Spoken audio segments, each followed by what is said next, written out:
Chiefs. Well, honestly, it's still a legal process, and my team's handling that. It's not settled yet, Rasheed, but do you have any indication if you're going to be okay to start the season with the rest of the guys, or do you expect that this suspension to still be a possibility for the start? Like I said, it's a legal process, and my team's handling it off the field for me. You know, the mental part of it's going to be first, and then you need that guy to be as productive as whoever we put out there corner-wise, but you know, we're trying to find those guys that know what they're doing and can make plays doing it. And we got some guys that can work there. We just got to find out which one surfaces to become that too. The Kansas City Royals. Shattered the end of his bat. He was way out in front of it. Grounded right side and through. RBI number 81. And the Royals lead 1-0 in the first inning. Massey gets it in the air to right field. The wind will help it. Abreu is back, and that ball is way out of here. Brings up Masataka Yoshida, Red Sox DH. Yoshida pulls this in the air to right field. Frazier backs up at the wall. Gone! Massa stays high, and the lead is 2. Vinny to the gap. Deep right center field, off the wall. And with 2 outs, Bobby was going on contact, and he'll come around to score for a second time on an RBI from Vinny Pasquantino. 1-2. Bounced in, caromed off the umpire. Smith takes off for the plate, dives, out! Got a late jump from third, and Perez got it to Lugo for out number 2 for now. Alex Cora wants a look at this. Watch the swim move. Oh, the right hand. Did you see his right hand? That's what I'm saying. Does the right hand get in and under? It's that right hand as the glove goes up. Oh, my goodness. Did he get like the ring finger of his right hand in before the tag's applied? After review, the call on the field is overturned. Yoshida on the ground, right side, past the dive of Pasquantino. Sogard's in, Raphael on his heels, and insurance for the Sox from Yoshida. This continues to hit with 2 outs and runners in scoring position. That's a big one. Make this a 3-run lead in the 6th. And Salvi gets it up the left field line. That's going to be down. Vinny to third, Salvi to second. And the tying run comes to the plate with nobody out. And he hits it to the gap in right center field and will drive in 2. And now he's digging for 2. You can't stop him. It's the Red Sox. Talk about cutting down the swing. Look at that. 70% swing effort. Put it in play. The Royals are the best at it. Salvi took off right away. He said, I'm scoring. I can read that one. That's going to be a gapper. Salvi, great read. Look at the emotion. Yes. Swing and a miss.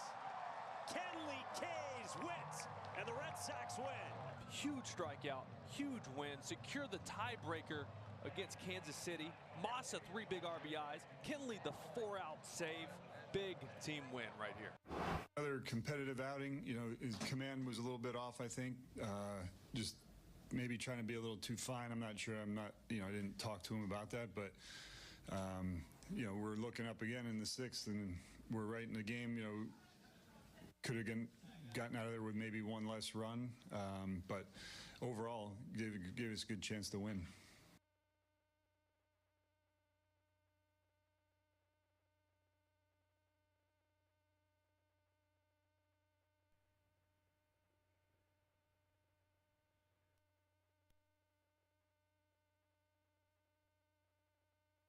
Good morning, Kansas City. Welcome to New Day with SSJ on Sports Radio 810 WHB. My name is Nate Bukaty. I'm filling in for the vacationing Stephen St. John today and tomorrow. That's right, Kansas City. You thought you didn't have to deal with me anymore, but you get me for 2 days. 2 beautiful summer August days. Steven continues his vacation. And then what, Lebo back? No, somebody coming in on Friday. We'll deal with somebody on Friday. It'll be Lebo. It'll be Lebo. I'm He's thrilled with me about that, I'm sure. Well, it is what it is. It is what it is. There's no doubt about that. It's like the worst saying ever. What's the worst thing ever? The worst saying ever. The worst saying ever. Oh, it is what it is. It's, you know what? It's perpetually true. It is.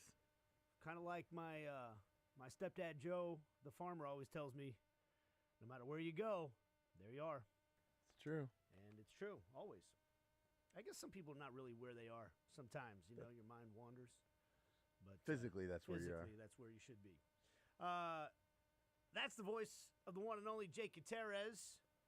Things going smooth. Yeah, this putting morning. out fires. Just texting with Drake. I gotta go get some needle nose pliers. Okay, I'll fill some time while Jake. I'll be right back.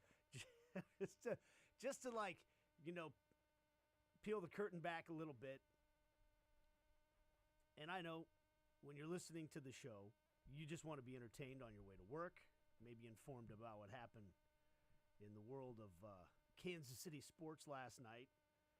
But it's just, you'll hopefully get a chuckle out of whatever it is that whatever job you're going to right now.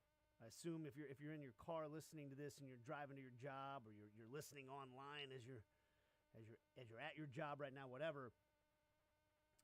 The little headaches that pop up during the day, the little inefficiencies that might happen in your workplace that frustrate you, the daily frustrations that you have. Things might seem like smooth sailing on the air here, but it doesn't always go that way. I walk in, I'm sitting down getting ready for the show, and Jake walks in and goes, well, the printer's jammed, and somebody broke the insert to the headphones, and didn't tell anybody, so headphones aren't working. But I'm going to get on that. We'll see if we can get things to work. I feel better. Did you get it? I got it. Where'd you find the needle nose? Drake Yep, told you he knows where they are? Drake. All right, we can start the show now. How are you, buddy? Good, man. Good, man. Missed you the last... It's been a week and a half since I've been in, I 2 think. weeks? See, I keep my little notebook here. The last time I took notes on the show was July 24th. It's a while ago. It's the 7th. It's the 7th now, so that's like 2 weeks ago now. Wednesday, two Wednesdays ago. Man, I've been out of town. I was in Stamford, Connecticut. Since that show, I've been to Stamford, Connecticut, Orlando, and Cincinnati. I just got back from Cincinnati, Jake. And did you eat some chili? I didn't. I actually was going to, and the one downtown was closed. You were gonna do it twice. I was, and I was like, "What am I doing?" Yeah. As I was walking there, I was like, "What am I doing? Am I actually starting to like this stuff?"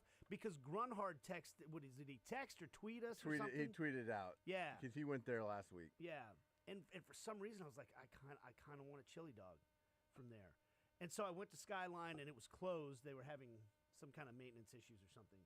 And I was kind of relieved when that happened, too. I was like, you know, my stomach's going to thank me for that later. I have a tendency to make decisions that taste good, and then I regret. Yeah. And I know that part of intelligence is like figuring out, hey, this might seem like something I want to do now, but in about 2 hours from now, I'm going to wish I hadn't. And I don't always make those decisions, but it was made for me, so I didn't have the Skyline chili. Yeah, good. It was good. Yeah, it's really good. But... Because it's awful. Last time, and everybody in Cincinnati, by the way, is getting geared up for the season too. Every Uber driver that I was in the car with, where are you from? I'm like, I'm from Kansas City, the home of the Super Bowl champion Kansas City Chiefs, led by the best player in the NFL, Patrick Mahomes. Boy, they get just wait. We keep Burrow healthy. We're gonna, and I'm like, yeah, well, good luck with that. See how that, I hope it works out for you. By the way, even if you keep Burrow healthy, I'm not very worried about you guys. I'm just not. You got us once. That was also the worst playoff game Mahomes will ever probably play. And I'm just not that worried. But having those conversations is kind of fun because, in Cincinnati, make no mistake about it, they do not like the Kansas City Chiefs. If you think you don't like the Bengals, well, got news for you. Because you got 3 Super Bowl rings here in this town. They're fired up because they almost got one. You know, they got to the Super Bowl, and they're still fired up about that. But they realize deep down, and I had an Uber driver, oh, no, you mean Burrowhead. Burrowhead. I was like, yeah, right. Yeah. I just laughed. But I was telling you, Jake, last time in, I said that there's some, I see some similarities between the towns. And you're like, what? What are they? So I actually went there this time thinking, okay, I'm going to, why do I feel that way? You know? And so I actually took like an hour and a half long walk around Cincinnati. But what I did was, so when if you haven't been to Cincinnati, the Ohio River runs right along the south side of it. Separates Kentucky and Ohio. And so there's a similarity. You got a river that separates 2 states and what are basically twin cities between Covington, Kentucky, and Cincinnati, Ohio. Right. How many, like... That's a similarity. Sure. That's a St. Louis has a river that separates Illinois and Missouri. Well, there's a similarity. I mean, there's so many cities in this nation that are separated by a river that's on a state line, because that's how they used to designate. A lot of states are set up. If you look at the little squiggly lines, those usually represent rivers. There's also people in Cincinnati, right? There are wasn't done yet. There are Jake, human damn beings. It. There are human beings in Cincinnati, so they're just like Kansas City. Yes. So see, now you're with me. No. Now you're with me. Okay. Listen. I'm listening. When you start getting west, there are a lot fewer squiggly lines on the map. There's a lot of squares, okay? There's a little tiny one in Kansas, and it separates Kansas and Missouri. And there's a city on each side of the river, and there's 2 different states there. Where I was going to go with this is there's also a very heavy Civil War history between the 2, because Covington, Kentucky, this was the south, and Cincinnati, Ohio was the north. And so when you walk around the river there, which is what I did, I went over to the Kentucky side because I hadn't ever done that before. Now, you land in Kentucky. That's one thing people probably don't know. It's like here, people are like, am I in Kansas or Missouri? I don't know where. Like when they're from out of town, they don't know.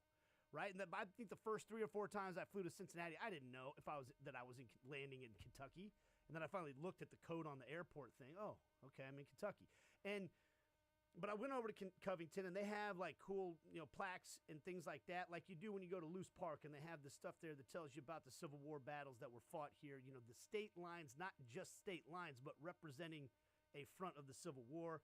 I think a little interesting.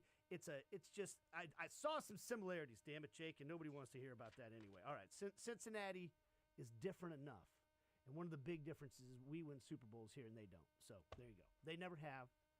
Their stadium looks kind of cool downtown, but it's not as cool as Arrowhead. And we move on. Tough one for the Royals last night. In a weird way, the more I'm out of town, the more I find myself rooting like heavily for the Royals, because when I go out to Stamford, Connecticut to do this job for CBS Sports and Galazzo Network, they have this big television headquarters there called CBS HQ. And if you've ever watched any of the CBS Sports HQ stuff, they do basketball shows, they do sports gambling shows, they do everything. And you have, honestly, Jake probably can identify with this. If you're a sports nerd like us, it's like heaven in some ways, because you walk in and they've got this massive room that's just it looks like one huge television board. But it's got 14 different, you can turn it into one big screen, or you can turn it into 14 screens. You can turn it into however many you want and put every game on that you want. And you got all these young people that are trying to get into sports broadcasting and stuff that are working there as researchers and producers and everything. And they're all from the East Coast. They're all Yankee fans, Red Sox fans, and, they're just like, it's their whole world. And so they're always watching the damn Yankee game and the damn Red Sox game and one of them, and they're all fired up about it. And I'm always like, now, because the Royals are good, I'm like, hey, what's it like seeing the best player in baseball be in Kansas City? Like every time Judge hits a home run, I'm like, yeah, but what about having the best baseball player in Kansas City? And I kind of try to get into it with those guys. And all of a sudden I find myself getting even more fired up about these games. So that game last night, that one hurt. It hurt in the standings because obviously the Royals and the Red Sox are duking it out for one of those wild card spots. Right now, the Royals, a half game ahead of the Red Sox, even after that win. But the Red Sox have won 3 in a row. The Royals have now lost 3 in a row, so it's going to be close. And now the Royals have lost the tiebreaker against the Red Sox because the Red Sox have clinched the season series. So if they were to be tied at the end of the year, which I don't know what the mathematic probabilities are of that. Some analytics guy could tell me that. But if it comes down to that, the Red Sox have the advantage. So that's a tough one. That hurts. Hopefully it doesn't come down to that. Hopefully it doesn't matter. The Royals going to have to keep winning ball games. Second game in a row where the wheels kind of came off after the 6th inning from a pitching standpoint. This time they kept Lugo in the game. He was only on 88 pitches, so I don't think any of us had a problem with that. But there were just – I look at last night's game kind of like this is why they play 162 in this sport. Because the moments that happened in that game, 9 times out of 10, some of those results go the other way.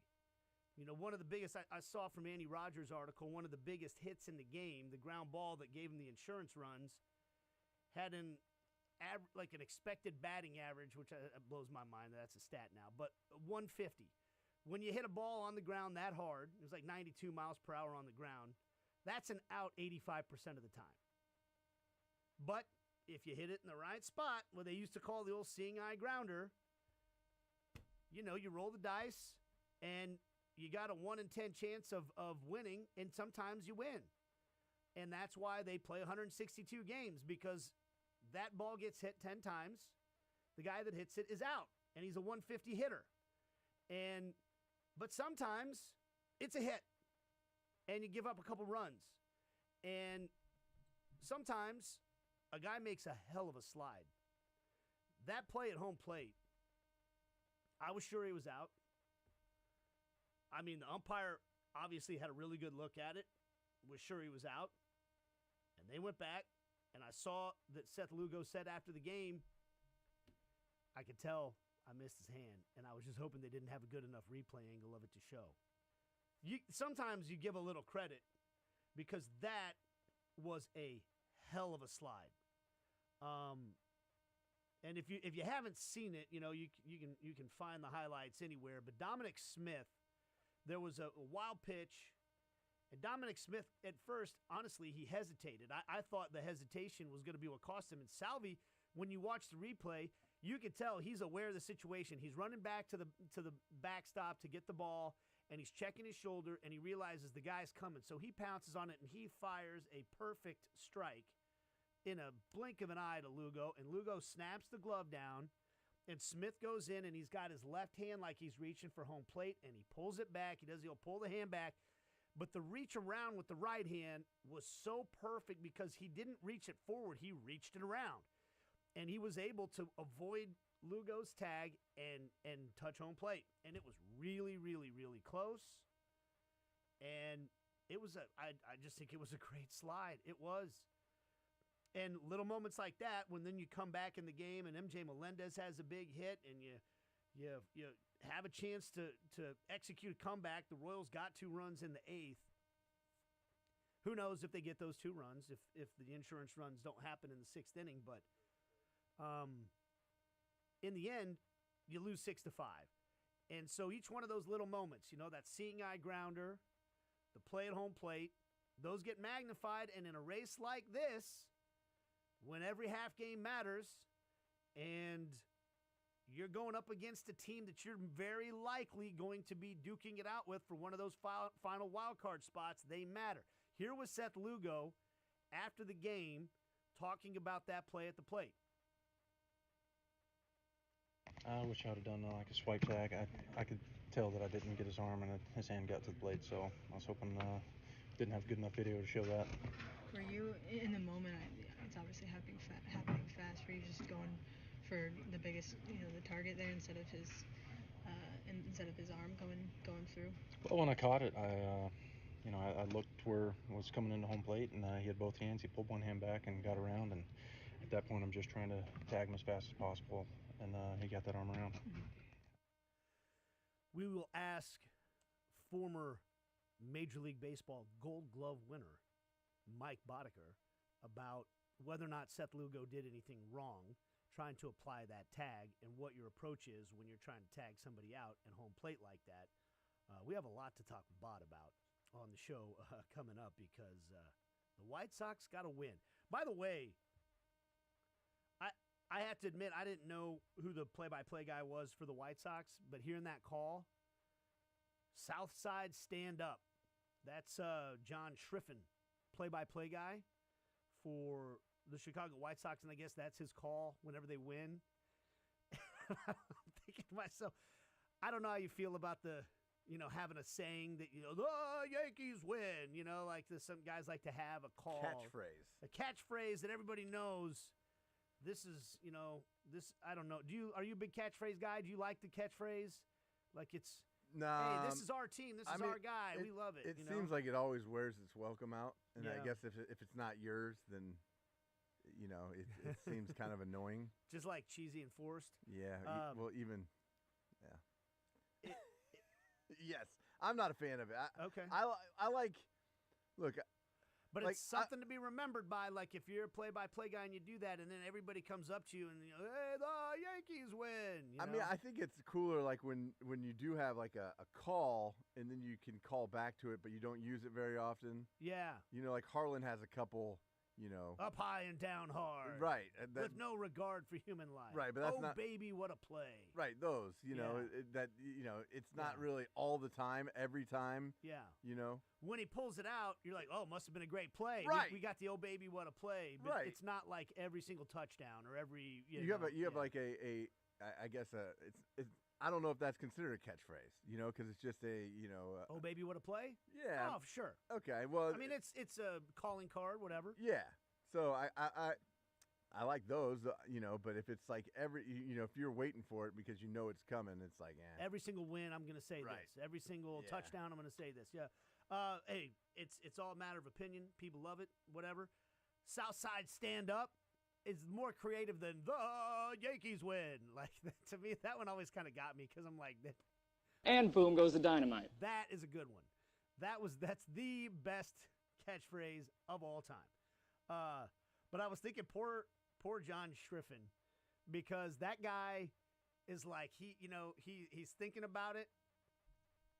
When I do play-by-play, I don't have a catchphrase because I think I'm just not creative enough to be like, okay, this is what I'm going to say every time. But I have a different philosophy. I think that I want every moment to be its own moment.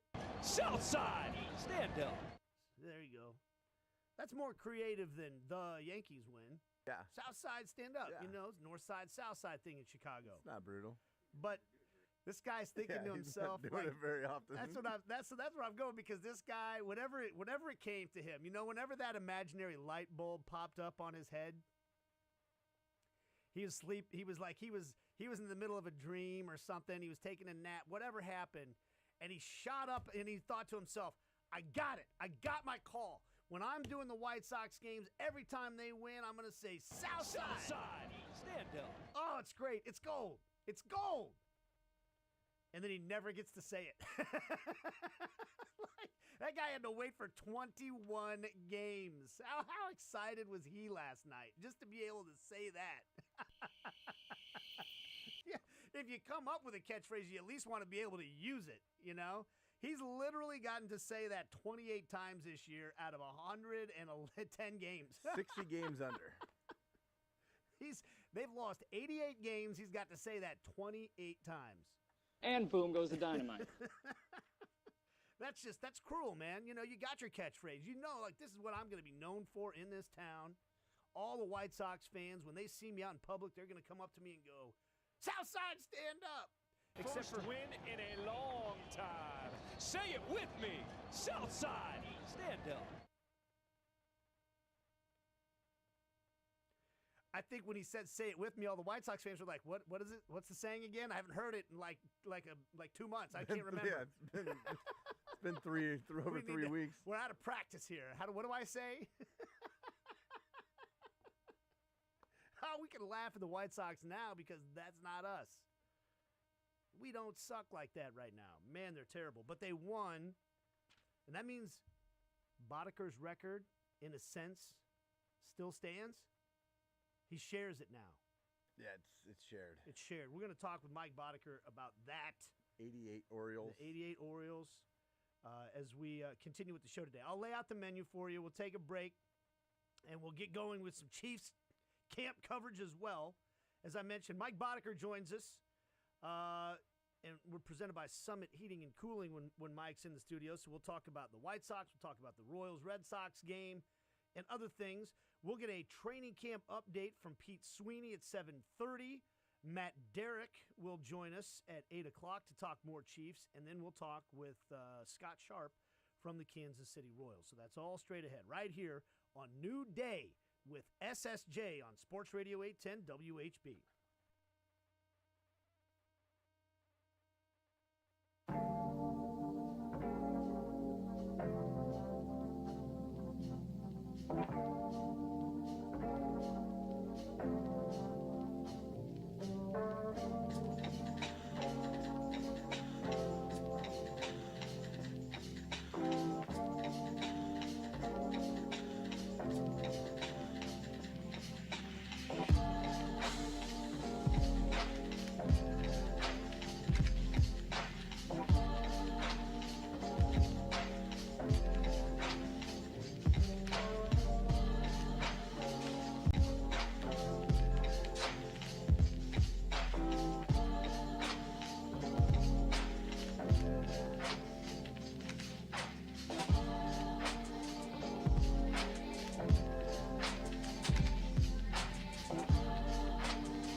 sometimes things just come together because when this song plays on this show, I always know it's time for Mike Boddicker's cheery self to be in studio, but we're going to talk about Chicago. And that's the name of this band, Bod. I don't know if you know that. Yeah, really? Yeah. That's the band Chicago. I like the band. Don't really care for the city. Don't like the town? No, not really. No. You actually hung out with the band, right? I did. In Milwaukee? Yes, we did. What year was that? I was with the Red Sox, so it was 88, 9, somewhere in there. Late 8, right around the time you were winning the Gold Glove. What year did you win the Gold Glove? 90. 90. Yeah. I was in possession of that Gold Glove for about a week. It's a piece of crap, so I don't really care. I had to say, I think if did you pull it off the little things and go, wait a second, this isn't real. I thought it was going to be a glove made out of gold. Well, at least metal, yeah, you know. It's actually just like it's a glove spray painted, and it's got these little rebar things sticking up, and you can slide it off. I'm going, what is this? I went to move it, and I was like, the glove came right off. Yeah, I was like, this is not as robust of a trophy as I thought it was. No, it's not, no. It's not real gold. It's a piece of crap. Is it? I tell you what, if you don't keep it in the case, the paint rubs off too. So. Do you remember when it was in the office? Oh yeah. One day I just walk in and there's Mike Boddicker's Gold Glove sitting on my desk. Make sure to get that back to Mike. I was like, well, Rawlings. I don't know why this is here, but this is kind of cool. And then I picked up like, well, that's not what I expected. I thought it was going to be like a Gold Glove. Yeah. There's got to be at least real gold in the spray paint, right? Or the paint? No. Not like the Notre Dame helmets. No. No. Pyrite. Did you have that was your, a Rockner your joke glove I just deal? made, by the way. I never used Rawlings. Wilson? Wilson, yeah. A2000? Yep. Attaboy. A2000L. Run that down. Do you have any of those left? No, I gave them all away to kids. Yeah.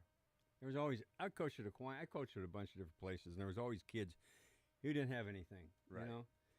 And basically they were using a rag. And I'm going, wait a second. So I'd go home, grab a glove, give it to them. I actually do have my World Series one left. Yeah. But it's so old, it's kind of like my skin. It's just falling apart. Wrinkling? Yeah. You gotta keep putting lotion on. Oh man, I don't think you could dip that thing in lard and it would never come back. Mink oil on that. What did you use to treat? I've never asked you this. What did you use to soften? My dad always gave me neat's foot oil.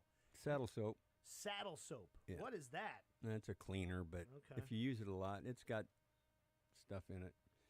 No, if you mink oil it, the ball's not good. Yeah. Yeah, it get real slick. Yeah, my dad, what he had used growing up was something called neat's foot oil. Yeah. And I think it was like oil you rubbed on your feet or something like that. I don't know. I know guys that did that. But I mean, if you're a position player, yeah, you could do that. Yeah. But as a pitcher, I mean, the ball's coming back, hitting your glove, and the next thing you know, you got oil on your ball. It's not good. So, because we had I remember meeting like a minor. Well, there was a guy, Grostadier had pitched at Ward and was a minor league guy, and he came back and he was a pitcher, but so maybe that makes sense. But he said, he used shaving cream. Shaving cream. A lot of guys use. I've tried it. Yeah. It just it's not good for the leather. Yeah. Yeah. That's what my dad said. So I was like, well, I don't know which one. It's not good. It wasn't good for the leather. Make the leather crack eventually. Yeah. And the oil would keep it. I didn't go through a bunch of gloves. I like. How long? I remember. How long? Yeah, how long did it take you to break in a glove to where like, okay, I'm ready to use this in a game? The gamer. Yeah. Probably about 3 weeks. So what you would you sit could there, go to spring training and get one broke in. Yeah. You just sit there at your locker and just you play catch. Play catch with it. Okay. Yeah, you every play day every day for 3 weeks. Well, that's what you do down in spring training. Yeah, You're always and that's what you're breaks the glove. constantly doing. Yeah. Because I remember when I got a glove. 16th birthday, that was a big present, you know. And I remember. I tell you what, there's certain Rawlings that once you get a Rawlings broke in, it'll last forever because it takes forever to break one of those things in because the leather's so good. Yeah. How are you, man? Old. Well, besides that, are you having fun watching this team? I know last night was I haven't talked. Now to you wait a second. You're the one that likes replays, right? No. You sat right here and you said I like to give you crap about it. I'm not a big replay guy. You like to get it right. Wait, okay, they got it right, all right. I'm not as big of a replay guy as like Steven is. I wish it would just be home runs. I'm fine with that because that's. What about fair foul? Hmm? Fair like fair balls, foul balls. You know, were you up for that? No, umpires. You don't think he should have been rewarded for that slide last night? I tell you what. That was a hell of a slide, wasn't it? No? You're rolling your eyes. Okay, tell me why. No, he got a bad break. He should have been in there. Well, that's different than the slide itself. The slide itself. Tell you what, Lugo did the right thing because you don't know as the ball's coming from Salvi if he's coming in feet first or if he's coming in head first, right?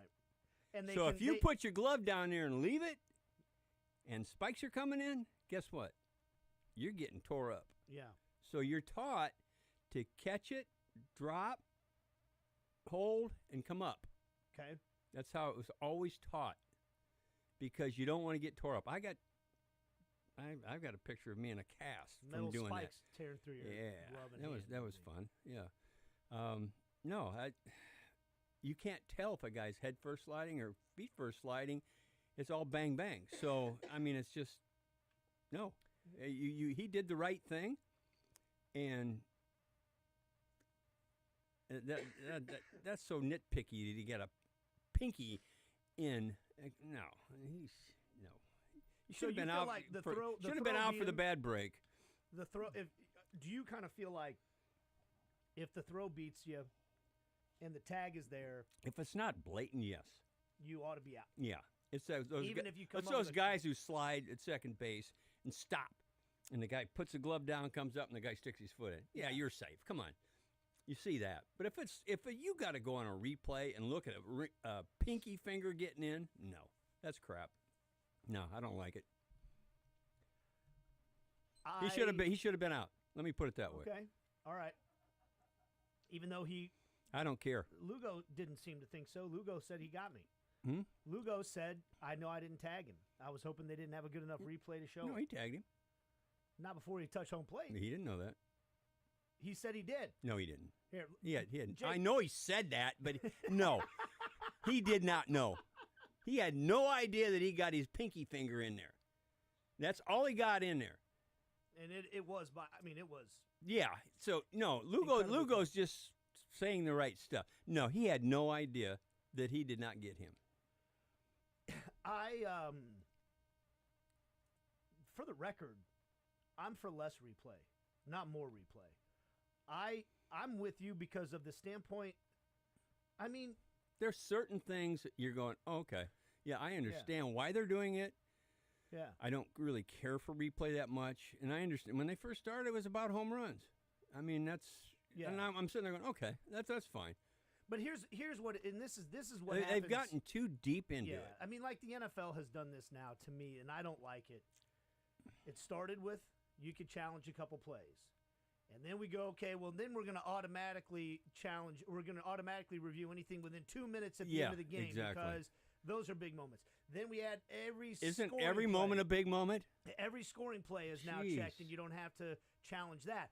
Every turnover is now checked, and so you don't have to challenge that. So now you get 3 challenges or whatever it is, and every close play that they just keep adding. And then they tried to add pass interference for a while because somebody got screwed in a pass interference call in the playoff. And the thing about that I don't like, we're getting on a tangent that I like because I'm actually a cranky old man with you on this. Play the freaking game. Yeah. Play the game. Sometimes a call goes against you. Sometimes a call goes for you. Don Dinkinger. You know, I mean, that's like, part of the game. I'm sorry. St. Louis people can cry all they want to about that. That's part of the game. He missed it. Okay. And you had a zillion opportunities to win that game. Yes. Or one of the other games in the series. Exactly. Come on. It's just like, honest to God, I feel like it is just a human characteristic that I just find very unattractive, which is, one, my fault. I got screwed. But it's in every sport, though, too. I mean, college basketball, NBA. The NBA is the worst. Yeah, NBA is awful. The worst. I mean, so it's all sports. And college football is worse than the NFL because they check everything. regardless of time and situation. They check every single play. And what they do, too, that I don't like, and this is starting to, like, the thing that they do in soccer that when they added replay that I think was smart was they put a threshold of, we're only going to try to fix the clear and obvious mistakes. We're not going to spend 10 minutes parsing whether or not he touched home plate if it's that close. It's got to be clear and obvious or we're moving on. Yeah. And instead of it should be, okay, he's safe. Oh, okay, he's out. Yeah. No, you can't sit there and look at 18 different replays to see if he got his little finger on the plate or I'm going there. No, come on. But we can't take it. We just we would rather sit there and not play the game for 10 minutes while we watch something that is that close instead of moving on. Now, the people that would defend a replay would say they ended up getting the call right, and that's a huge run in the game. It was a one-run game. That made it 4-3 at the time. The game's decided by a run. Shouldn't they want to get it right? No. Boddicker says they didn't get it right anyway. But Lugo handled it. He didn't do anything wrong with the tag, in your opinion. No, not in my opinion, no. He cannot look and glance to see if he's sliding head first or feet first with a ball on the way. You have to focus on catching the baseball. So he did the right thing. And guys coming home now are not scared to slide head first because you can't block home plate. Can't do anything. But still, there's guys that come in feet first. Yeah. So you don't know. You don't know. Well, we'll take a break. We got much more with Mike Boddicker coming up right here on New Day with SSJ.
I got on a big Doobie Brothers kick like a couple weeks ago. I love the Doobie Brothers. Man.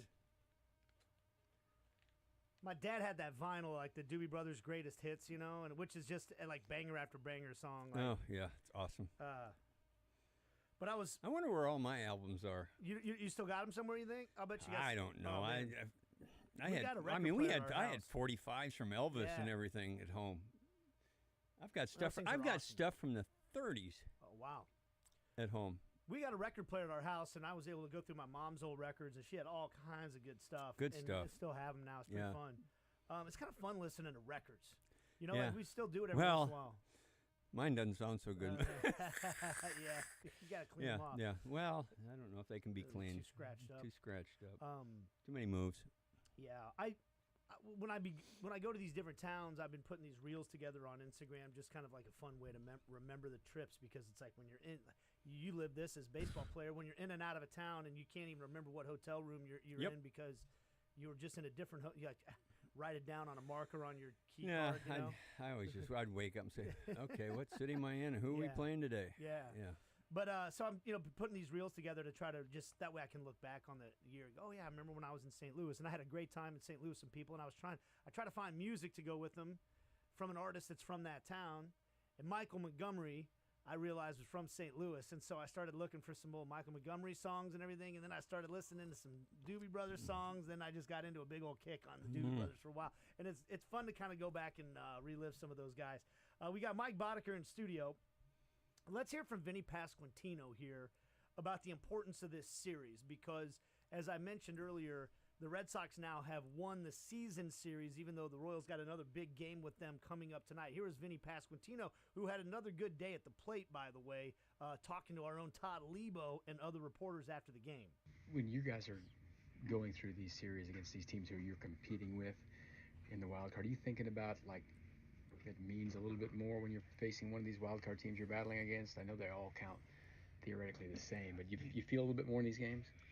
Maybe not feel it. I mean, there are some repercussions for these losses. I mean, if worst case scenario, if both of us are fighting for the 3 seed, they own the season series now. So I mean, as far as that goes, that stinks.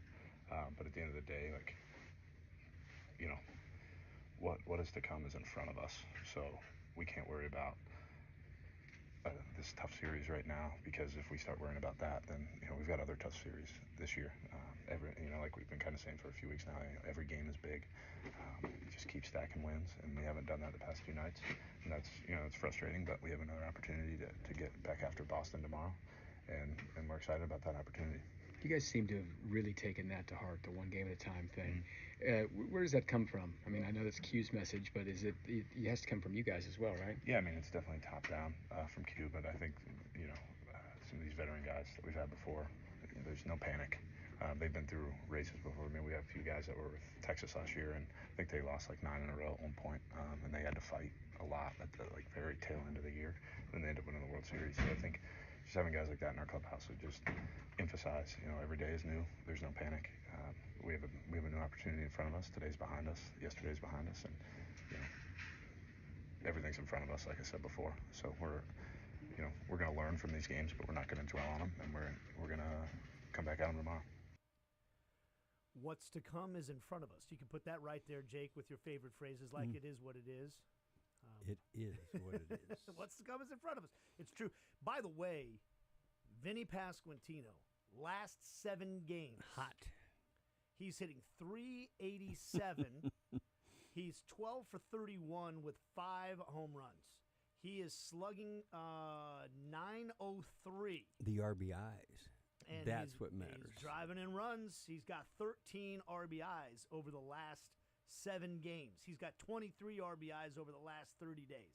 So that's the bat. I mean, look, not that. I mean, if he plays like that, he's a freaking MVP too. But in terms of what his overall numbers are now because of the stretch that he's on, all of a sudden he's becoming that run production bat that you felt like he needed to be all along, right? For this team, if they want to win, having some extra, somebody besides just Bobby Witt Jr. and Salvador Perez carrying the lineup right now, he's really stepped up and been doing that lately. Yeah, he has. And, part of it's White Sox and Tigers, but still, you get bad pitching staff, so you're gonna get some opportunities there.